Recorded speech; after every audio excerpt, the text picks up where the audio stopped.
वक्त की बड़ी खबर अशोकनगर से, जहां अशोकनगर में गेहूं खरीदी को लेकर हर साल की तरह इस बार फिर शुरुआती दौर में ही विवाद की स्थितियां निर्मित होने लगी है। बुधवार को सुबह सब खरीदी केंद्रों पर अपनी ट्रॉलियां लेकर पहुंचे किसानों के गेहूं को सर्वेयर ने अमानक बताया, तो किसान भरी ट्रॉली लेकर सीधे कलेक्ट्रेट पहुंच गए, जहां उन्होंने अधिकारियों को खरीदी में आ रही समस्याओं से अवगत कराते हुए खरीदी में लगे अधिकारियों पर सांठगांठ के आरोप लगा दिए।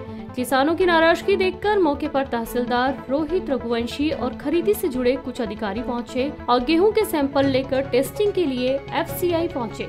और इस वक्त की बड़ी खबर अशोकनगर से, जहां अशोकनगर में गेहूं खरीदी को लेकर हर साल की तरह शुरुआती दौर में ही विवाद की स्थितियां निर्मित होने लगी है। पर गेहूं की तुलाई होनी थी, बिहार हाउस पहुंचे सोम बिहार हाउस में, तो भावनों ने बोल दिया कि इस गेहूं में चमकहीन है और सफेद दाना है और वो हमारा गेहूं नहीं ले रहा, इसलिए कलेक्टर मैडम को बताने आए। तो ये गेहूं इस टाइप का चमक वाला और अच्छा गेहूं है, तब ये नहीं तुल रहा किसान का, तो कौन सा गेहूं तुलेगा?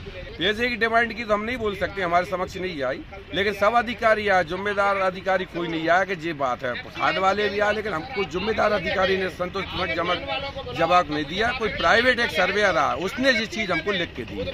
किसान पिछले एक साल से किसान आंदोलित जो बैठे हैं वो ये कह रहे हैं कि हमारा समर्थन मूल्य पे गेहूं खरीदिए।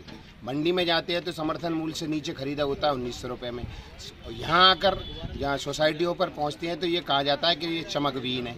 अगर चमकवीन है तो आप हमको उसका मूल्य 2000 रुपये दे रहे हो, जबकि सरवती गेहूं का मूल्य 5000 रुपये। और इस गेहूं में ये बताकर कह रहे हैं कि सफ़ेद दाना है। अगर सफ़ेद दाना है तो जो ज़मीन में से निकलता है ये दाना हमको कोई निकालते नहीं है। आपने कह दिया 20 रुपये कुंटल छनाई का लगेगा, हम छनवाने को तैयार हैं, हम खुद छान के लाएँ। लेकिन नॉन वाले जो कह रहे हैं अब यहाँ आके कि आपका जो गेहूं है चमकवीन है, हम यही यहाँ कलेक्ट्रेट में लाके ट्रॉलियाँ खड़ी हैं कि अगर ये चमकवीन है तो कौन सा गेहूं आप खरीदेंगे? आप वहाँ जाएंगे गोदामों पे तो वहाँ लगातार गेहूं जा रहा है। ये सारा सिस्टम है सेटिंग का, जो सेटिंग इनकी बन नहीं पा रही है, जिसकी वजह से ट्रॉलियों को रोक रहे हैं। एक्चुअली कल शाम को 7 बजे के आसपास एक कृषक है रामकृष्ण रघुवंशी महाना के हैं, उनके द्वारा ट्राली यहाँ पे लाई गई और शिकायत की गई कि मेरी ट्राली मैंने रामसर सोसाइटी पे ले जाके खड़ी की और उनके द्वारा उसको ख़रीदने से मना कर दिया। फिर सोसाइटी पे मैंने कुछ अधिकारियों को भेज के शाम को पता किया कि उनके द्वारा सर्वेयर ने इस जो माल ही लेके गए थे उसको रिजेक्ट कर दिया गया है। तो ये ट्रैक्टर ट्राली यहाँ पे कलेक्ट्रेट में लाके रखे हुए हैं और मॉर्निंग में इन्होंने, जैसे ही ऑफिस का टाइम होता है, इन्होंने कलेक्ट्रेट को जाम कर दिया था। इनको समझाइश दे के अभी तो जाम खुलवा दिया है। एफसीआई से इसकी जांच की गई तो जो बाद वाली ट्राली थी उसका सैंपल उन्होंने कलेक्ट किया था, वो अमानक पाया गया, उसे उन्होंने रिजेक्ट किया। एक ट्राली थी उसका सैंपल के लिए उन्होंने ओके रिपोर्ट दिया है कि इसमें जो सफ़ेद गेहूं है उसके आधार पर रिजेक्ट नहीं किया जा सकता, पर उसको चूँकि उसमें टूटा दाना गेहूं का ज़्यादा था, इस कारण उसको रिजेक्ट किया गया था।